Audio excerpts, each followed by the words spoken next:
नमस्कार, UT social में आप सभी का स्वागत है।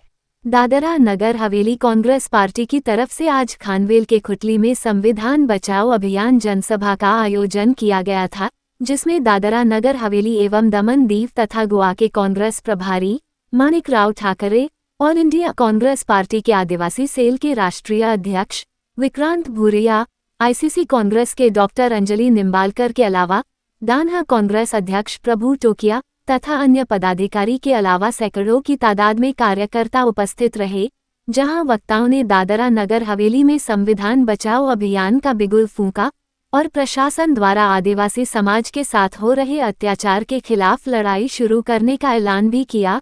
इस संदर्भ में वक्ताओं ने बताया कि हमारे नेता राहुल गांधी एवं कांग्रेस अध्यक्ष खड़गे जी ने जो संविधान बचाओ अभियान पर पूरे देश में मुहिम चलाया है, उसी के तहत कांग्रेस पार्टी जगह जगह लोगों को जागरूक कर रही है और आने वाले दिनों में कांग्रेस की सरकार बनाकर संविधान की रक्षा करेगी। पेश है समीर गोहिल की रिपोर्ट।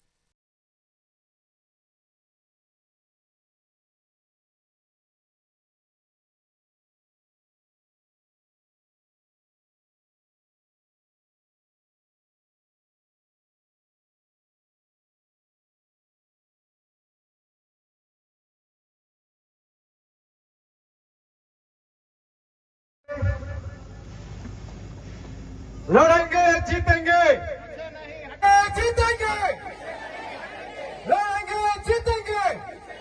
ठाकरे साहब, सुरक्षित संविधान के लिए मजबूत विपक्ष की जरूरत होती है और आज दादरा नगर हवेली में कांग्रेस पार्टी को संविधान बचाओ रैली करने की क्या जरूरत पड़ गई? देखिए, संविधान बचाओ रैली पूरे देश में कर रहे हैं। आप सभी को मालूम है, जो संवैधानिक संस्था जो है, जो कोर्ट होगा, चुनाव आयोग है, ये सभी के ऊपर सीबीआई है, ये संवैधानिक संस्था है। जो संवैधानिक संस्था के आधार पर जनता को न्याय देने का अधिकार लास्ट उनके पास है, लेकिन वही पूरी तरह वो कब्जे में लेने का काम जिस तरीके से मोदी जी कर रहे हैं, बीजेपी कर रही है, तो वो कब्जे में लेके जैसे बोले उसको उनको घुमाओ ताकि संविधान की जो धारा है वो लागू ना हो सके। इसलिए संविधान उनका बदलने की ही मंशा है, लेकिन वो जिस तरीके से इस वक्त चुनाव में लोगों ने झटका दिया उनको कि भाई यहाँ वो नहीं बदल सकेंगे, इस तरीके से जो झटका दिया उसके वो सवर गए हैं, लेकिन उन्होंने संवैधानिक संस्था को पूरी तरह खत्म कर दिया है। तो जो जनता को न्याय मिलने वाली संवैधानिक संस्था जो है, संविधान के तहत निर्माण होने वाली, तो उसको अगर खत्म कर दे तो संविधान को वहां बदलने की उनकी मंशा है, ये स्पष्ट हो चुका है। अब पूरे देश की जनता ये चाहती है कि संविधान हमारे लिए है। जो हमारे आदिवासी भाई होंगे, एससी भाई होंगे, ओबीसी होंगे, बाकी माइनॉरिटी या सभी जितने भी पूरे हिंदुस्तान में लोग हैं, तो गरीब आदमी के लिए मदद मिलने का एक बहुत बड़ा जरिया है जो इंडिया में संविधान के तहत सबके पास है। तो इसको बदलने का मतलब ये है कि हक छीन लेना। जिस तरीके से अब प्रफुल्ल पटेल हक छीन ले रहे हैं गरीबों का, अपनी मनमानी कर रहे हैं, उनको दिखाई देगा कि आगे क्या होता है वो। लेकिन जो मनमानी वो कर रहे हैं तो वो क्या है? हिटलर सही है कि मैं करता हूं वही करना, ये करना पड़ेगा। सिर्फ यहाँ पे कोई अधिकारी करके वहां बैठा है उसका ही चलेगा, जनता की नहीं सुनी जाएगी। ये अभी इसीलिए इसको मुकाबला करने के लिए एक मजबूत अध्यक्ष की हमें जरूरत थी, जो यहाँ पे प्रभु टोकिया जी लगातार लोगों के कोई क्वेश्चंस लेकर लगातार वहां पे आंदोलन करते रहे।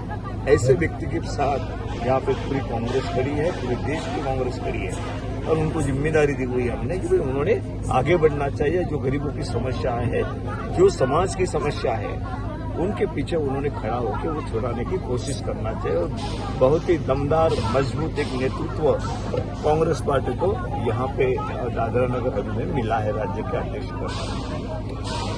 प्रभु भाई, आज वो जिम्मेदारी आपको आधिकारिक रूप से घोषणा हो चुकी है और दादरा नगर हवेली के अध्यक्ष बन चुके हैं। कितनी बड़ी जिम्मेदारी मानते हो? किस तरह से चुनौती ऑल इंडिया कांग्रेस कमेटी द्वारा जो मुझे जिम्मेदारी दी गई है और जो मेरे सामने जो भी वर्तमान समय में जो प्रदेश में जो परिस्थितियां हैं और जो चुनौती है, बिल्कुल जो आलाकमान ने मेरे ऊपर जो विश्वास जताया है उस विश्वास के ऊपर मैं खरा उतरूंगा। और जैसे मैंने आगे भी कहा कि ये प्रदेश, ये देश संविधान और कानून से चलेगा।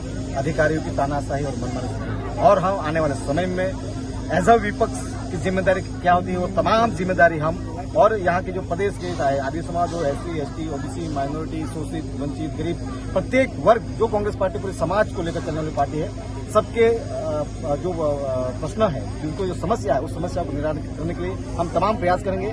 और जो संविधान में जो दायरे की बात है, आज की रैली के लिए भी हमें कल तक इसकी परमिशन नहीं दी गई थी। 3 बजे मुझे मैसेज आया कि आपका परमिशन लेटर हमने भेज दिया है। मैंने हाँ भी नहीं बोला, ना भी नहीं बोला। तो इस तरह जो इनका जो रवैया है, और कहीं न कहीं प्रत्यक्ष अप्रत्यक्ष प्रशासन भी यहाँ पर एक बीजेपी के एजेंट बनकर जो कार्य कर रहे हैं। तो आपके चैनल के माध्यम से हम कहना चाहते हैं, अगर प्रशासनिक अधिकारी छोड़कर बीजेपी गले पट्टे पहनकर हमारे सामने आ जाओ और हम आमने सामने हो जाते हैं। ऐसा तो इस तरह जो चल रहा है प्रदेश में, बिल्कुल हम लोग अब एक विपक्ष क्या होता है इनको एहसास कराएंगे। डॉक्टर साहब, आप भी आए हैं और आप जो है राष्ट्रीय अध्यक्ष हैं आदिवासी सेल के, क्या कितना कमी देखते हैं आदिवासियों के साथ? क्या आप मानते हैं कि कितना उनके साथ अन्याय हो? देखिए, आज अगर किसी वर्ग के साथ सबसे ज्यादा अन्याय पूरे देश में हो रहा है तो आदिवासियों के साथ हो रहा है। उनकी जंगलें छीनी जा रही हैं, उनकी जमीनें छीनी जा रही हैं, उनको जेलों में बंद करा जा रहा है। ऐसा कोई भी राज्य नहीं है जहाँ खदान हो और आदिवासियों पर अत्याचार ना हो। और सबसे बड़े उनके अधिकार छीने जा रहे हैं। चाहे हम पैसा कानून की बात कर लें, हम 5वीं अनुसूची की बात कर लें, आज तक दादर नागर हवेली में ये लागू नहीं हो पाई है। ये शर्मनाक है। अगर दादर नागर हवेली देश का हिस्सा है तो 5वीं अनुसूची यहाँ लागू होना चाहिए। ये हमारा अधिकार है, आदिवासियों का अधिकार है, जिनमें उनको अधिकार अगर हम नहीं देंगे तो संविधान का मतलब क्या रह जाएगा। और आज जो सबसे बड़ी चोट हो रही है ये संविधान पर हो रही है। और आज बोलने का अधिकार नहीं है। आप देखिए कि किसी बड़े बड़े उद्योगपतियों का घर कभी टूटते हुए आपने देखा है क्या? गरीब का घर जरूर टूटेगा।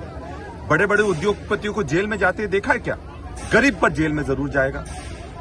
आंसू हमेशा गरीबी क्यों बहाएगा, आदिवासी क्यों बहाएगा? और इसलिए जब ये जवाबदारी राहुल गांधी जी ने, खड़गे जी ने, KC वेणुगोपाल जी ने दी है, तो सबसे पहले हमारी जवाबदारी थी कि हर पूरे देश में घूम घूम कर कहाँ हो रहा है, क्या समस्या हो रही है, क्या दिक्कत हो रही है।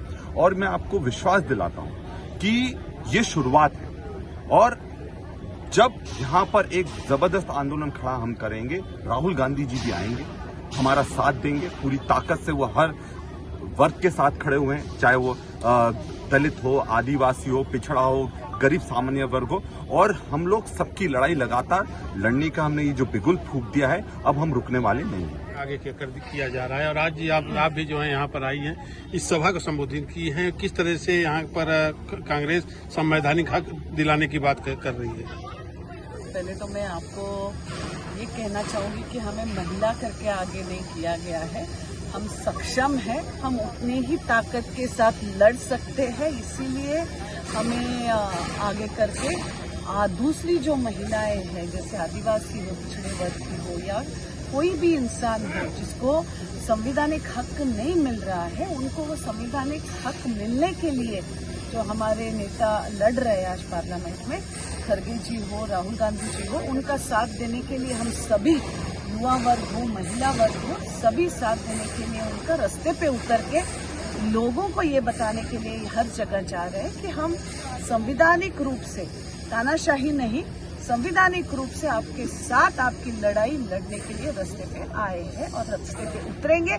और जो भी इसका हमें विरोध करेगा, हम उसको सड़ातोड़ जवाब जरूर देंगे। क्या मानती हैं कि बीजेपी अपने जो भी बनाती है, साजिश रचती है, सफल हो जाती है, कांग्रेस कहीं पीछे रह जा रही है? नहीं, पीछे रहने का सवाल ही नहीं आता है। कैसे है ना, कोई कभी आगे जाता है, कभी पीछे जाता है। लेकिन जब युद्ध में जब एक जोरदार तीर चलाना होता है, उसको तीर को कहाँ खींचते हैं हम?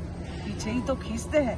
तो अभी हम पीछे आपको दिख रहे हैं, लेकिन हमारा तीर इतने जोर से आगे जाने वाला है, तब समझ में आएगा 2029 में जब हमारे नेता यहाँ के प्रधानमंत्री, हमारे देश के प्रधानमंत्री बनेंगे। पूरे देश को नहीं, पूरे जगत को, पूरे जहां को पता चलेगा भारत क्या है। देखिए, दादरा नगर हवेली हम लोगों के लिए नया नहीं है। इससे पहले हम संवैधानिक अधिकार बचाओ यात्रा लेके आ चुके हैं, आदिवासी सांस्कृतिक एकता यात्रा लेके आ चुके हैं। प्रभु भाई टोकिया जी हमारे आंदोलन के साथी हैं और इनको आंदोलन के साथी को कांग्रेस पार्टी ने सम्मान दिया है। और कांग्रेस पार्टी एक ऐसी पार्टी है जो जो सभी वर्गों को बराबर उसको सम्मान देती है। आज दादरा नगर हवेली के मुख्य कांग्रेस का प्रदेश अध्यक्ष होना हम आदिवासियों के लिए गर्व की बात है और आदिवासी समुदाय में नेतृत्व करने की क्षमता है, इसको कांग्रेस पार्टी ने एक्सेप्ट किया है और उसको दिया है। तो प्रभु जी टोकिया जी उनके आंदोलन के साथ में पूरी कांग्रेस पार्टी खड़ी है और मध्य प्रदेश के सारे हमारे कांग्रेस पार्टी के कार्यकर्ता है आंदोलन के साथ ही प्रभु भाई टोकिया जी के साथ में खड़े हैं।